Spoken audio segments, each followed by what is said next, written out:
This video is dedicated to two of my uncles who served in the military. Consider first my Uncle Francis, who was my dad's younger brother. Uncle Francis and I have our roots traced back to Alberta, Canada. He was born on February the 27th, 1923, and here are a couple of pictures taken when he was young. He attended Vancouver, Washington's Providence Academy as a youngster, was studying at the University of Portland in Portland, Oregon, including a class in German, when he volunteered for active duty. He became a member of the 187th Glider Infantry Regiment, 11th Airborne Division.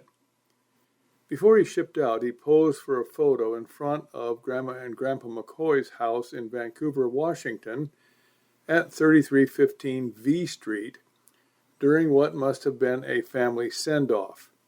In the photo, the Army private holds his little niece and my cousin, Janet Durgan. Francis was killed during fierce fighting in the Battle for Luzon in the Philippines. His unit was part of the push to take the heavily defended Mount Macolod. The Japanese had used slave labor to fortify their positions and create underground defenses and tunnels. U.S. troops used flamethrowers to eliminate some of the enemy bunkers, but the Japanese attacked during the night and the following morning with banzai charges, according to an online history of the battle. He was killed while manning his machine gun during a pre-dawn banzai charge on March 29, 1945. 5 months later, following Japan's surrender, his comrades in the 187th Infantry Regiment became the first foreign soldiers to enter Japan in 2,000 years. As mentioned, he died in 1945. I was born in 1947, so I never saw him. However, the family often spoke of him, and I have thought about him on many, many occasions. I'm thankful for his serving, and I post this video in his memory. The second uncle who served was my Uncle Ed. He was a native of Battleground, Washington, graduated from Oregon State College in 1916, doing so before serving in World War I.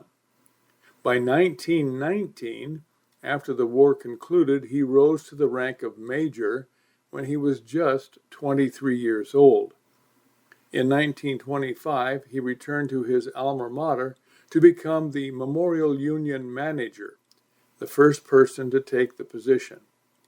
The Memorial Union had not even been built at this time, so the first few years of his job were focusing on planning and financing of the building.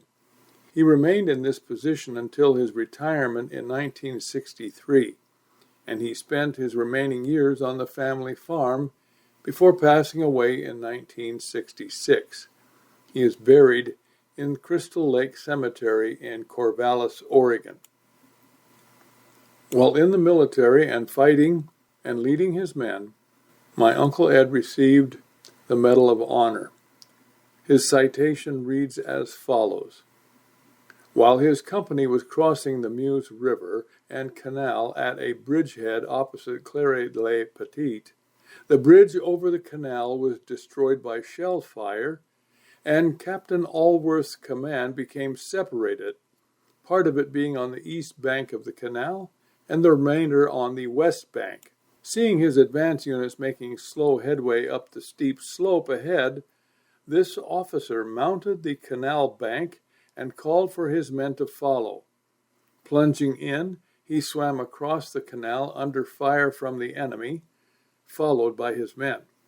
Inspiring his men by his example of gallantry, he led them up the slope, joining his hard-pressed platoons in front.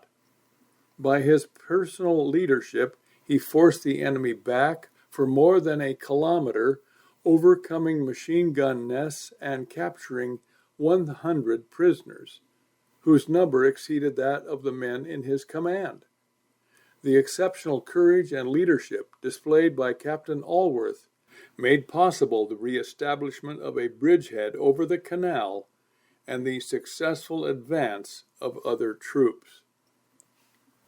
Doing some research and investigating and reading some of the accounts of him on the internet, I discovered that he was in what was considered the biggest and bloodiest battle of the war.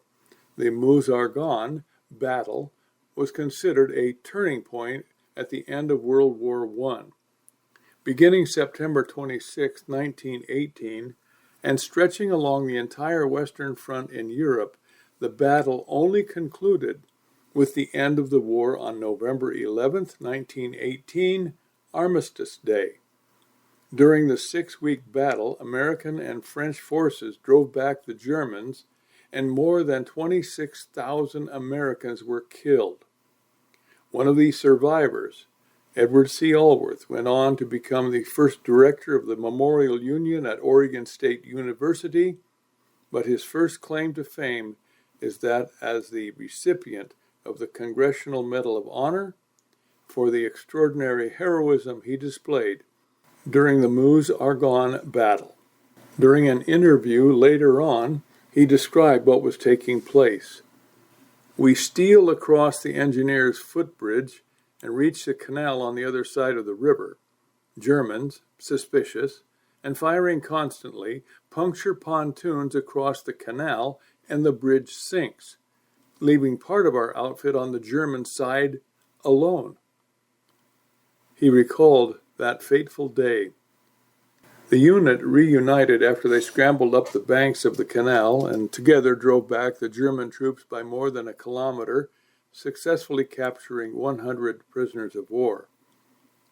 While Allworth's heroism was positively cinematic, his recollection of the weeks-long battle was much more grim. He spoke at length in a radio address on KOAC on the anniversary of the armistice in 1929, describing his experience during the battle as a troubled dream. He recalled the final full day of the war with gritty clarity. Through mud and water, worn with strain and lack of sleep, tired from physical exertion, weak from dysentery, praying for relief, but pushing on and on, mud deeper. The 10th of November, we marched all day through thick mud nearly to the knees, brush too thick to get out of the beaten path. Men fell exhausted, stuck, thrown aside to come on when they could. Early in the night, 2 men slipped into the brush and put bullets through their hands, not alone taking the wound, but court-martial and disgrace for a chance at relief from the strain. Years later, Uncle Ed was clearly haunted by his experiences, still vividly recalling some of the deaths he saw and the troops he left behind. When asked if the war had been worth the cost, he was frank. "How thankful we are for this wonderful period of peace. As far as we personally are concerned, it was well worth the struggle, but we cannot speak so blithely for those we left on the other side. They paid the price for our peace of today." In addition to the Congressional Medal of Honor, my Uncle Ed received the French Chevalier Legion d'Honneur, the Croix de Guerre with 2 palms, the Italian War Cross, the Philip Danilo de Montenegro, 4th class, and the Washington State Levy Diamond Medal for the most distinguished and valorous service of a citizen soldier in that state.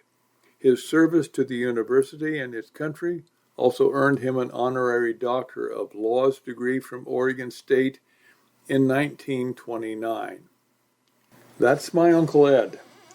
Sometime during his service, his leg was wounded, and he had to use a cane for the rest of his life. I always remember him with the cane, and I always remember Uncle Ed as a very formal man who had the aura and awe of command about him, and who expected even a 9-year-old boy, to shake his hand. And this before I ever knew he was a war hero. I am honored to have been able to shake his hand and to call him Uncle Ed.